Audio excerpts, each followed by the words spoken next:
Ahora sí ya estoy grabando. Como les decía en la primera parte, la fórmula que mejor se describe el comportamiento de la fuerza sobre una partícula con carga Q que se mueve con velocidad V en presencia de un campo magnético V grande es este producto cruz que está aquí, QV cruz V, donde la magnitud es la magnitud de la carga, el valor absoluto de la carga, la magnitud de la velocidad, la magnitud del campo y el seno del ángulo. Fíjense bien que aquí solo se pone valor absoluto porque que sea protón o que sea neutrón, perdón, que sea protón o que sea electrón solamente determinan el sentido de la fuerza. Este es el ángulo entre los vectores.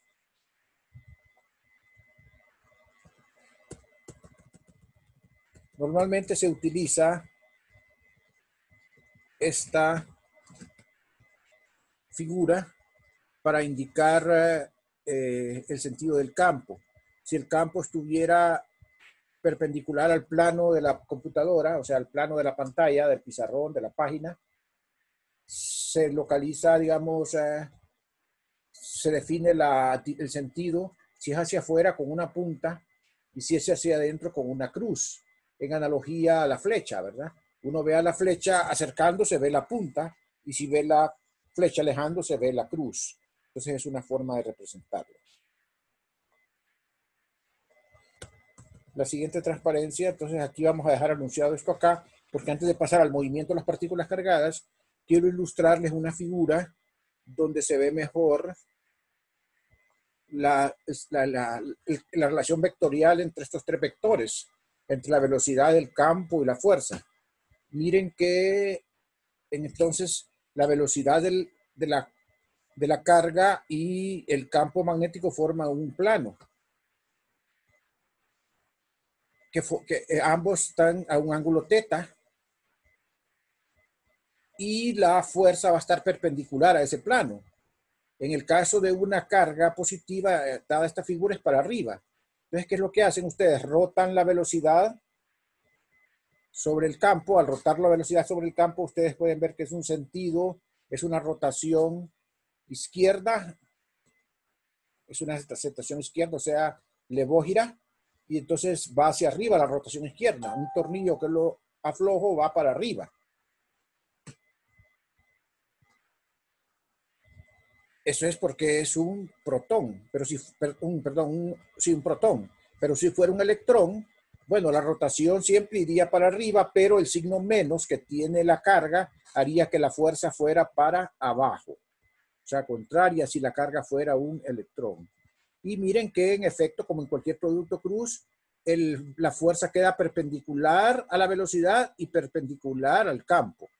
Los que no tienen por qué ser perpendiculares son el campo y la velocidad, forman un ángulo teta. Pueden ser perpendiculares, pero no necesariamente. Lo importante es que, ¿verdad?, forman un ángulo teta. Miren que si la fuerza va en la dirección de la velocidad, el campo va en la dirección de la velocidad, entonces la fuerza es nula. No hay ninguna fuerza si el campo magnético se aplica en la dirección de la velocidad, porque el seno del ángulo cero es igual a 0. Aquí vemos otro ejemplo. Aquí miren, el campo magnético va para aquí, para la derecha.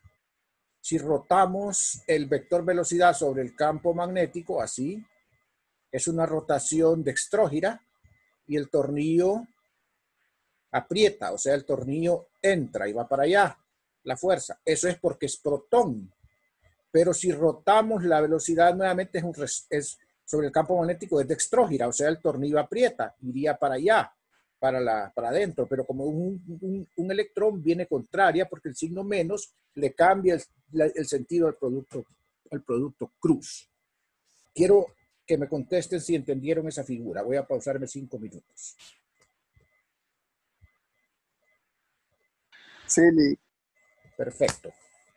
Eso es importante. Vamos a ver si hay algo más aquí, estas figuritas que nos puedan servir. Aquí está la regla de la mano derecha. Miren, si utilizan la palma de la mano así de lado, entonces el pulgar determina la fuerza, los dedos, la punta de los dedos, la velocidad, y entonces la perpendicular, el campo es perpendicular, el campo magnético es perpendicular a la palma. Si la ponen vista de frente, entonces La velocidad la da el pulgar, los otros dedos dan el campo y la fuerza da la línea perpendicular a la palma. A mí en lo particular me es más fácil esta, porque sí, ¿verdad?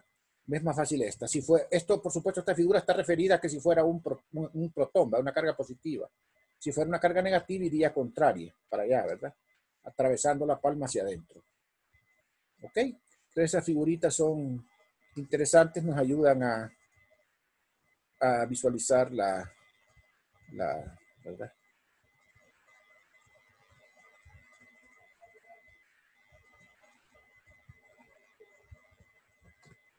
A visualizar la dirección de la fuerza.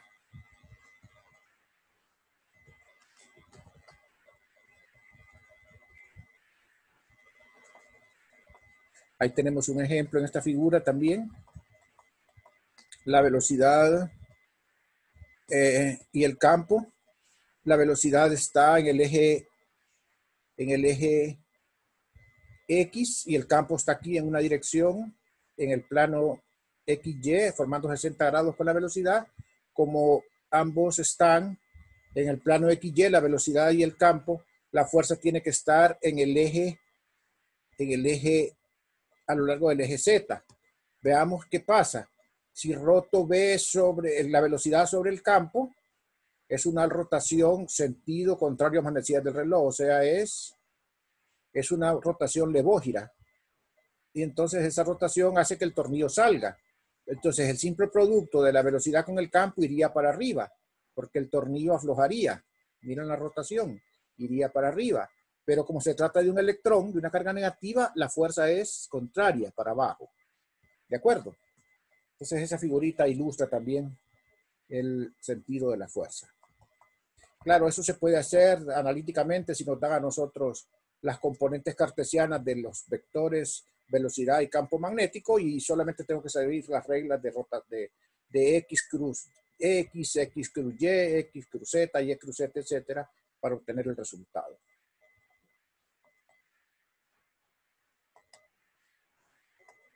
Paro esto acá porque esto es el último que voy a ver, el momento de torsión, y vuelvo a la presentación de campo magnético. Movimiento de partículas cargadas en campos magnéticos. Entonces, lo que ocurre es que si nosotros lanzamos una carga, en este caso una carga positiva, la que está dibujada ahí, en presencia de un campo magnético que va entrando a la figura, entonces la fuerza magnética apunta hacia el centro, o sea, apunta en esta dirección. Entonces miren que en este caso la fuerza, el campo y la velocidad son perpendiculares. O sea, la velocidad no lleva ningún ángulo respecto al campo. En ese caso, entonces, la fuerza, al ser perpendicular acá, no va a causar ninguna aceleración sobre la velocidad. No la va a acelerar. No la va a acelerar porque es perpendicular. No le va a cambiar la magnitud de la aceleración. Nosotros sabemos que las fuerzas, ¿qué es lo que hacen?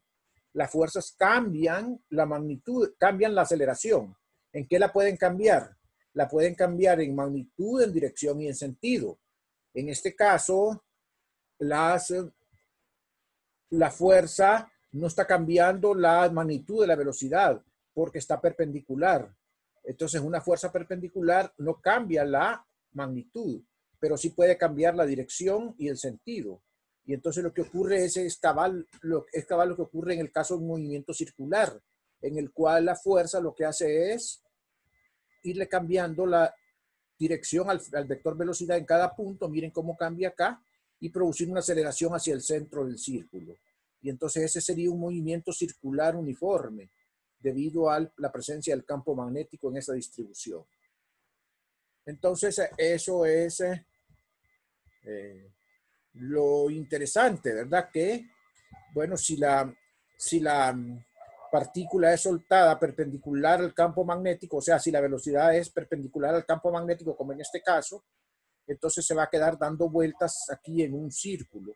Vamos a ver después que si se le da un cierto ángulo a la velocidad, lo que va a generar es un movimiento en una hélice, o sea, va a estar describiendo círculos con un paso y va a ser un movimiento helicoidal, pero en general, esta sería la situación, un movimiento circular uniforme.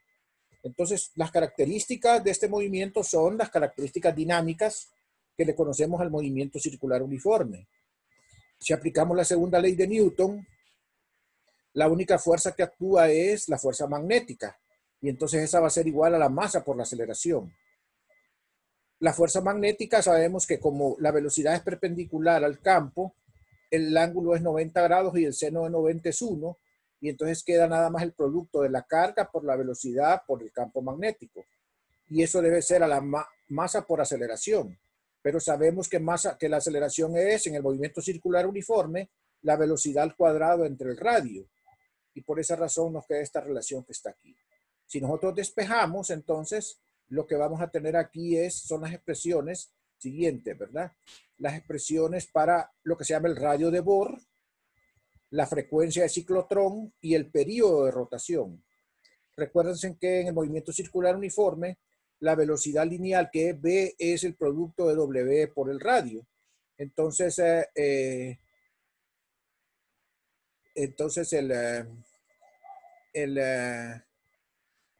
ahí se van dando esta fórmula, ¿verdad? Al ser w por el radio, en vez de poner b acá, pongo yo w cuadrado r cuadrado y voy obteniendo entonces r. W al ser velocidad por el radio, bueno, la velocidad es, la velocidad simplemente acá es qv dentro de m por el radio. Entonces si divido la velocidad entre el radio, obtengo w y entonces tengo qv entre m. Esta sería la frecuencia de ciclotrón, la frecuencia en radianes por segundo, o sea, lo que le llamamos nosotros la velocidad angular, no la frecuencia f, que es 1 sobre el período. Y el período sería 2pi entre la frecuencia. Entonces sería 2πm entre qv, que son las fórmulas que ya conocemos nosotros del movimiento circular uniforme. Miren, en términos del campo. Entonces un radio de Bohr va a ser más grande en la medida, para una masa dada, va a ser más grande en la medida que el campo magnético sea más pequeño. Entonces campos magnéticos más intensos van a dar radios de Bohr más pequeños y viceversa.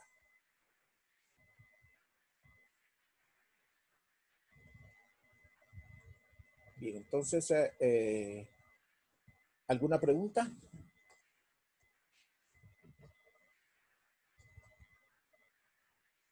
Cuando les pregunten frecuencia de ciclotrón, es esta W que está acá. Ustedes van a desarrollar un trabajo, el trabajo de investigación precisamente va orientado en esto, ¿verdad? En aplicaciones de esto. El trabajo de lectura que van a hacer, mejor dicho, el trabajo de lectura que se les asignó para el viernes, para mañana, ¿verdad? Es una sección de libro. Entonces, si no hay, voy a continuar. Es importante de las fórmulas anteriores, ¿verdad? Que la frecuencia angular y el período no dependen de la velocidad lineal que tiene la partícula. Y a la frecuencia, como les decía, se le conoce como frecuencia de ciclotrón.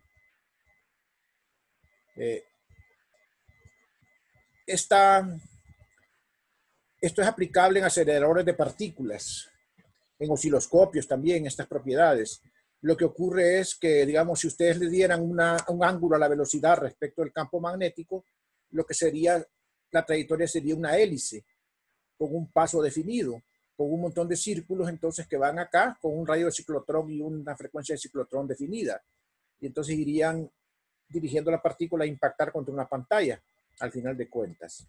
Es una trayectoria helicoidal, pero eso es siempre y cuando la velocidad se oriente con un ángulo respecto al campo. Si la velocidad se orienta perpendicular al campo al tiempo cero, en el v sub cero, entonces la trayectoria va a ser un movimiento circular uniforme. Ok, vamos a hablar aquí de fuerza magnética debido a una corriente filamental. Vamos a suponer entonces que por un alambre largo, recto, circula una corriente. Ese alambre yo lo puedo poner en un campo magnético. Si yo no tengo corriente en el alambre no experimenta ninguna fuerza. ¿Por qué? Porque no hay cargas moviéndose, no hay cargas aquí con velocidad. Entonces el alambre no experimenta ninguna fuerza. Aquí está el imán, que es el que produce el campo. Pero, entonces, ¿qué es el caso acá? No hay corriente, no hay fuerza. Si se produce una corriente hacia arriba, dada esta configuración de un campo entrando, tendríamos velocidades, electrones moviéndose hacia arriba, o cargas moviéndose hacia arriba, cargas convencionales moviéndose hacia arriba. Y entonces la fuerza haría desviar al alambre en esta forma, experimentaría una desvío hacia la izquierda. Claro, eso es suponiendo que nosotros tenemos el campo entrando a la figura. Si fuera saliendo sería efecto inverso. Si la corriente va hacia abajo en ese mismo campo, lo que vamos a ver nosotros experimentalmente es ver que el alambre se dobla, la corriente se dobla, ¿verdad? La corriente se dirige hacia el cable se curva hacia la derecha por la fuerza que hace, la fuerza que experimenta la corriente debido al campo magnético. Entonces podemos ver, en esto simplemente podemos ver que hay un efecto del campo sobre corrientes en movimiento, sobre una corriente, mejor dicho, sobre una corriente, y ese efecto se manifiesta a través de una fuerza. Entonces aquí tenemos una figura, ¿verdad? Por ejemplo, este es un conductor, un alambre recto, largo, en los cuales los electrones, los protones, vamos a poner cargas convencionales, cargas de Benjamín, tienen una velocidad de deriva BD. Entonces, lo que ocurre es entonces que el campo magnético entra a la figura, entonces la fuerza magnética tendería a ser hacia arriba. Y esa fuerza magnética es el producto cruz de QB cruz B. Ya habíamos visto eso antes, ¿verdad? B cruz B. Entonces, si nosotros viniéramos y tomáramos todo el alambre, voy a considerar todo el conductor, esto sería la fuerza sobre un poquito de carga Q, sobre, por ejemplo, una de las cargas. Si nosotros tomáramos un elemento diferencial, esta sería la fuerza sobre un dQ. Pero si integramos sobre todo el alambre, como es recto, la fuerza simplemente es IL cruz B. Aquí, porque al sustituir aquí, en vez de B, ponemos DL en DT, y al poner acá, sabemos nosotros que esto sería un DQ, y un DQ en DT es la corriente, y entonces la fórmula quedaría como IL cruz B. Esta fórmula 8 es la fuerza sobre un alambre recto por el que circula una corriente I, cuya la longitud del alambre es L, y el campo, en presencia de un campo magnético perpendicular, de cualquier campo magnético B. Y digo de cualquier campo magnético porque tenemos acá una cruz que nos indica que puede haber un seno de un ángulo.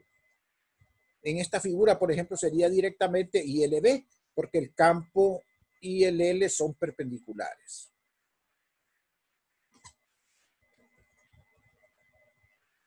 Si nosotros tuviéramos un alambre curvo, entonces cada DDL, los DDL son variables. El ángulo que forma el campo con el DDL es variable. Y entonces acá la fuerza no sería solamente B, L cruz y L cruz B, sino que sería la integral sobre todo el alambre. Y entonces agarramos un elemento diferencial de L o de S del alambre e integramos aquí. Aquí hay un error. Aquí las personas que escribieron esto y a los que lo revisamos se nos pasó. Aquí, miren, acuérdense que va primero el vector I de L y después va B. Entonces está cambiado el producto cruz. Entonces vamos a tratar de ver aquí con el lapicito este, a ver si marcamos eso.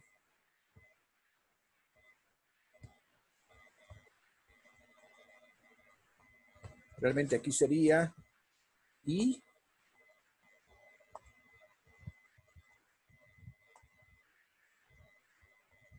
de L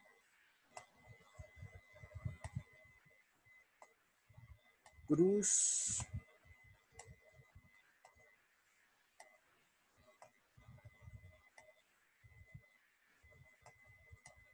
B. ¿Ok? Está al revés. Entonces, entonces ustedes lo que harían es que dividirían el alambre en pedacitos, escribirían qué es esto y luego habrían la integral para encontrar la fuerza total. Pero si el alambre es recto, entonces la fórmula simplemente es IL cruz B, sin ningún problema. ¿Alguna pregunta hasta ahorita?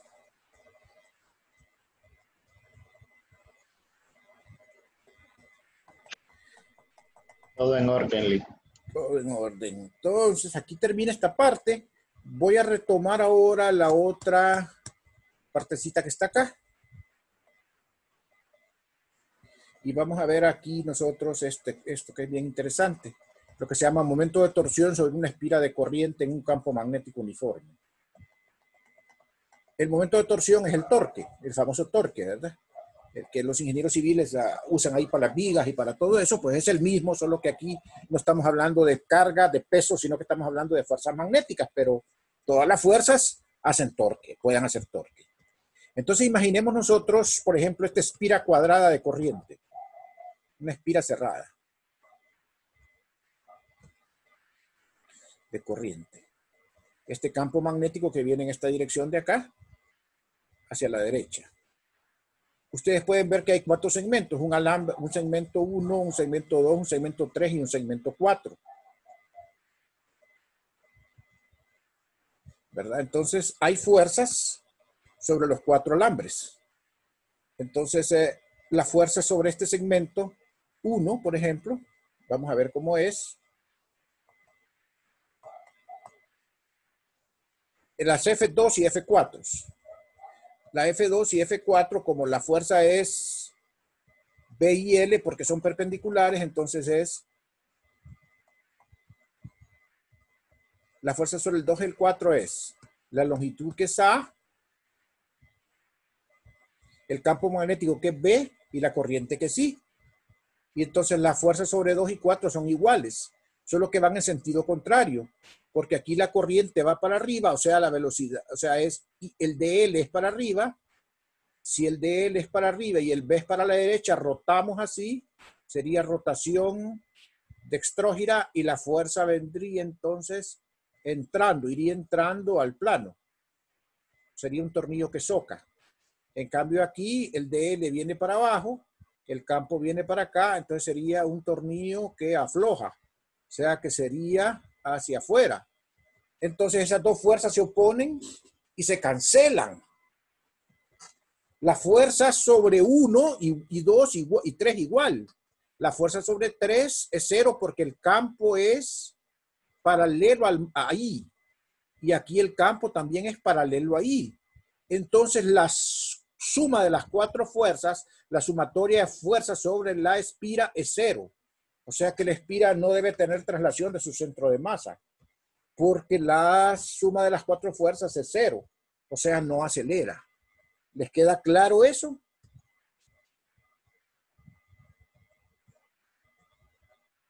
Antes de pasar al torque. Sí. Bueno, no hay fuerza, pero fíjense que hay torque. ¿Por qué razón? Las fuerzas que no son 0, la fuerza, me están quedando 5 minutos, pero si me dan 10 minutos más después, al finalizar, reabrimos inmediatamente y terminamos, para que no dejemos esto en cabo suelto. Ok, vean lo que pasa. Miren que la fuerza 2 sobre la cara 2 y la fuerza 4, aunque se cancelan, tienen brazos de fuerza, tienen torques distintos, porque la fuerza 2 hace rotar en un sentido respecto al punto O, hace rotar así, sentido dextrógiro. Al rotar R cruz F, ¿verdad? El torque. Y esta al rotar R cruz F, también. Entonces las dos rotan para adentro, o sea que ambas generan una rotación en el mismo sentido. Una rotación así y una rotación así. Entonces los torques se refuerzan en vez de cancelarse. Entonces va a haber un torque neto que va a generar una rotación así como la señala esta flecha. Entonces quiere decir que esa espira, ahí la estamos viendo entrando, ¿va? En una toma entrando completamente, porque es lo que interesa. Esa espira, ahí está entrando, ¿verdad? Esa espira rotaría debido a las fuerzas que hay sobre los alambres 2 y 4.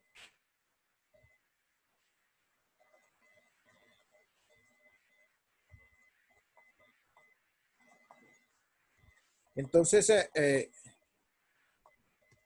la fuerza 2 y la fuerza 4 es IAB, tienen la misma magnitud, pero el torque sería la F2 por B medios más F4 por B medios. ¿Por qué B medios? Porque V es esta magnitud y el brazo de fuerza, el brazo de palanca es B entre 2, que es la distancia del punto de aplicación de la fuerza al eje, ¿ok? Al eje, del punto de aplicación de la fuerza al eje de rotación. Entonces, ¿qué es lo que va a pasar acá? Si sumamos las dos, entonces nos va a dar IAB, o sea, un torque neto sobre la espira. Entonces, al haber un torque neto sobre la espira, ese torque sería IAB. Y le llamamos máximo porque en este caso nosotros tenemos que la espira está en este plano. Está en un plano dado así. Puede ser que la espira esté rotada respecto al plano. Bueno, una vez que rote va a comenzar a cambiar el ángulo. Y al cambiar el ángulo, entonces va a haber un ángulo, un seno de un ángulo, y este no va a ser el valor del torque. El torque va a ir variando desde un valor máximo hasta un valor mínimo. El valor máximo es este que tenemos aquí, cuando la espira está orientada perpendicular al campo, así, ¿verdad? IAB. Pero, ¿qué pasa? Pues, miren ahora que la espira rota. Es que la espira la orientamos para que rote, la orientamos así, ¿verdad? La orientamos entrando a la figura para que rote. O sea, con las caras 2 y 4 entrando. Igual, la fuerza sería 0 porque las otras dos se cancelan y estas serían antiparalelas. Aunque no fueran 0, se cancelan. Entonces, si tenemos ahí un torque que sería entonces el brazo de palanca, es la distancia perpendicular del punto de aplicación de la fuerza al eje de rotación. Entonces sería esta distancia que está acá, que sería B medio seno teta. Entonces sería B medio 0 teta. Y entonces el torque total sería IAB seno teta. Aquí falta un teta, que es el que está escrito acá. Y ese sería el torque de la espira. Ahí se me cambió esto, discúlpenme. Se me fue el mouse. Entonces sería ahí el valor del torque neto. Entonces quiere decir que esa espira rotaría. Y el torque lo podemos escribir entonces como el área como vector se escribe como el producto de los dos lados por el seno del ángulo que está formando. O sea, el área es AB y tiene un vector n perpendicular. Ese vector n formaría un ángulo teta con el B. Entonces sería IA cruz B como vector. Porque el torque es un vector y su magnitud es IAB seno teta. Ese torque, entonces, ¿qué produce? Pues produce rotación. Produce rotación. Entonces, ese es el principio que tienen las bobinas. Ponen un alambre con una corriente en un campo magnético y entonces entonces el alambre comienza a rotar y ese es un motor. Eso es lo que se llama, eso es un motor eléctrico prácticamente. Comienza a rotar y comienza a generar energía cinética, ¿verdad?